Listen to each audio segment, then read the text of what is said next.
So it would appear that Australian TV show hosts aren't as cracked up as they should be, and they have some pretty strong opinions about gamers and that gaming lifestyle in general, which I think is pretty damn hilarious, but at the same time, pretty damaging. Let's dive in as we look today at the lives of some elite gamers and how they are portrayed in the media. Now, if you didn't know, the Fortnite Championship was held only a little while ago, and when it was on, Sunrise, which is an Australian, one of those breakfast kind of TV shows, decided to do a little piece talking about it. Now, they decided to poke fun at the whole stereotype of what a gamer is, right? Now, I completely get it. The idea that a gamer, like a full-time gamer, right, is that fat guy with a controller in his hand, a box of shapes to his left, or three, at his desk, a blanket covering him, and this huge TV screen that glares at the crumbs that have been left around his mouth from the food that he has shoveled in the whole day that he's been playing these video games. That's the stereotype that we often see that's portrayed as some fat guy alone in a room, right? But we need to get away from this idea. It's actually, I think, pretty damn hurtful, and the truth is this is not what gamers are anymore.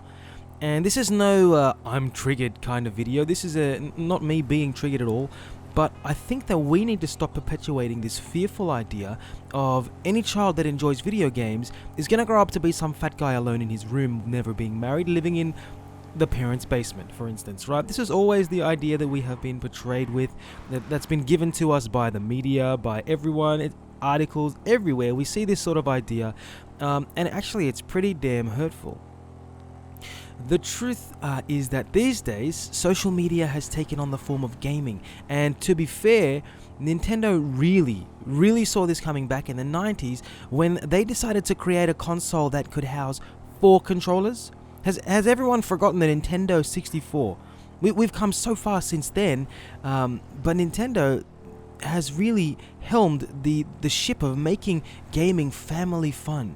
Yet we still have these hosts on TV shows that obviously don't have the slightest idea about what gaming really is, what it's all about, and the types of people that enjoy a good video game, right? Now, I'll get into this. For me personally, I don't play heaps of games, right? I do love to play them when I get any chance that I get, but I can't play heaps of them. And the truth is, I'm really terrible at video games, and I'm not even going to joke about that. That's me. I'm not a very good gamer, and I accept that. That's who I am. But I love getting deep into a great and moving story and actually being part of that story. So you see, these days, games are almost like a cinematic experience, except that we are able to be part of the movie. And then there's that multiplayer racing and fighting style game, which those are amazing, of course, because you don't just play them alone, right? You can, of course, play it by yourself, and nowadays they even have this fully fledged story mode to go with it, right?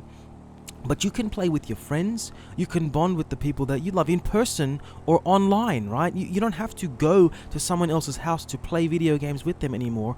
You have this whole online element. Gaming is basically now a new form of social media, a new social lifestyle, a new social aspect. Sure, it's not about the likes when you're playing video games. I mean, yeah, it is about being really good at a game. It's about the kills and the races that you win. It's about the skill and the effort that people put in just to be great. Or at least greater than their best friends or their mates that they hang out with every weekend that they're trying to beat while playing games like Mortal Kombat or Crash Team Racing. And look, I know that there are some crazy good people out there that play online, right? They have skill that is way beyond a level that I'm comfortable to say that I will ever get to. And that doesn't come from just playing every weekend, right? That comes from serious playtime. But the joyful part about this is the fact that people like me and you listening at home can stay at home, play online, meet new people, make new rivals, right? Find people that you're like, I'm going to kill this guy, I swear, or I'm going to beat you. You don't need to be friends with people online just to challenge them. That's the challenge. That challenge of knowing that people the world over are playing a game and getting better than you, that's crazy. That's what makes gaming fun. It's that competition that can drive other gamers to be greater. And gamers like me get to realize that I'm never going to be $1 million gamer. That's true, and I'm comfortable with that idea. But at the same time, I don't think that the Sunrise hosts, those people that are on breakfast television, actually realize the level of time, the level of dedication, and the level of work that it takes to actually become a truly elite gamer. It's insanity, and yet here we are, right? This is how intense the gaming community is. And when I say intense, I mean how valuable and how lucrative that it actually can be, especially when it comes to online gaming. We have this championship for a game like Fortnite being worth $43 million. I'm going to say that again so that everyone listening actually figures that out and sees how crazy that is. $43 million. Now, it's easy to see how crazy the gamer lifestyle can become, right? Now, look, I'll be the first to admit that anyone that spends 16 hours a day gaming and 8 hours a day sleeping with little to nothing else, no other activity, no going outside, no experiencing sunlight, is doing themselves a disservice, right? There is a lot of world out there to go and see, and a lot of stuff that's out there to enjoy for yourself. But to make this sweeping generalization and assert on television, especially on television, that people, parents, grandparents are waking up to, watching in the morning, that gaming and the gaming lifestyle is overtly lazy or doesn't require any real skill, that's a problem, right? That's a big issue. With quotes like, "What is the money worth to you if you're not going to leave the house? If you don't know how to relate to people?" That's one of the quotes that I read that was on there in this article that I saw. They don't seem to understand that a roof over your head just for enjoying yourself and doing something that you enjoy instead of some soulless job you wish to quit is worth a hell of a lot more than waking up and going to a 9-to-5 job. If you enjoy what you do and you get paid well for what you do, or even if you just get paid enough to live, why the hell shouldn't you do that? What is the problem with that? And look, while I'm sure that there are a few uncharacteristic people who aren't really well adjusted, which the media itself seems to be kings at portraying, I would wager, and you can take a bet with me here, that there is a lot more members in the gaming community who don't just sit quietly in a dimly lit room and have no clue of how to operate in the real world. They have no social tact. I bet you that there is a lot more people that have social tact and understand how to live outside of the gaming community. But this is the idea that programs like Sunrise seem to promote. You know, they don't get how damaging this can be to the community at large and those identities who are part of that community. Or any youngster out there who's trying to join a group or a crew to become a great gamer, out to find a group of people that can make them money for doing something that they love doing. Is that such a bad thing to be able to do, to have young children aspiring to actually make money by doing something that they love? Is this the message we're sending to kids these days? See, it's these negative connotations that can actually be very damaging to more than just gamers.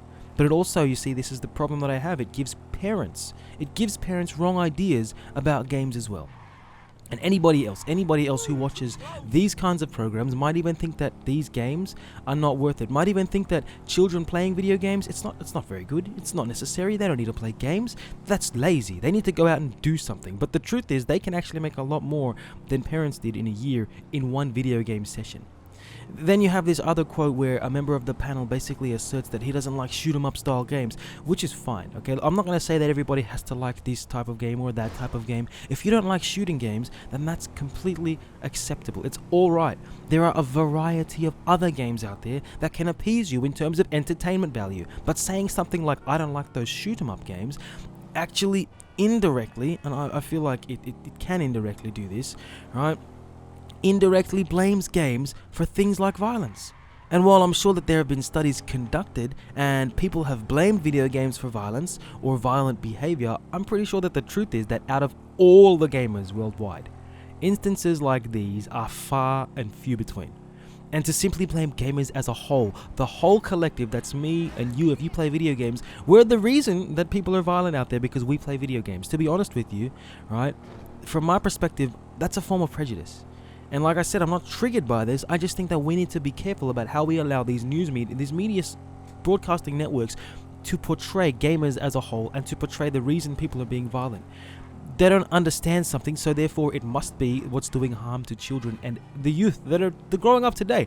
This is affecting not just us, by the way. If you're a gamer today and you're listening to this and you don't have kids, it's not affecting just me and you. It's affecting the potential children that you will have eventually, right? That will grow up playing probably and enjoying and loving games, but everyone's going to make it look like we're the bad guys. It's actually ridiculous, incredibly ridiculous. And the truth is, there haven't been enough studies. Now, when I say that there haven't been enough, I mean there have been studies, and I'm sure there have been several, but enough studies to give us a conclusive answer about whether video games will make you violent or not. I don't think that we have that. We don't have a definitive yes or no answer, but we do have statistics, right? So how about the next time you hear about one person attacking a group of people that they either know or didn't know, consider the millions of people, maybe even hundreds of millions. I'm not sure if that's how big the gaming community is, but the millions of people that play games, and consider all of those people and how none of them have probably done anything wrong, nor would they ever think that it's acceptable to do anything wrong. And then remember that the media themselves loves to focus on the horrible stuff that happens, because that makes good television, okay? But now, I'm going to turn this one to you guys. What do you think? Is the gaming industry horrible? And does it promote laziness and a lack of adventure and violence? Or do you think that the gamers and the gaming industry aren't given a fair go? Let me know down below in the comments section. I always love to hear what you guys have to say. And as always, if you did enjoy this video, don't forget to hit that like button. It lets me know that this is a great video for you guys and this kind of topic is something that you'd like to know about. And subscribe if you haven't already. Until next time, guys, spread some peace, spread some love, and I will see you in the next video. Bye.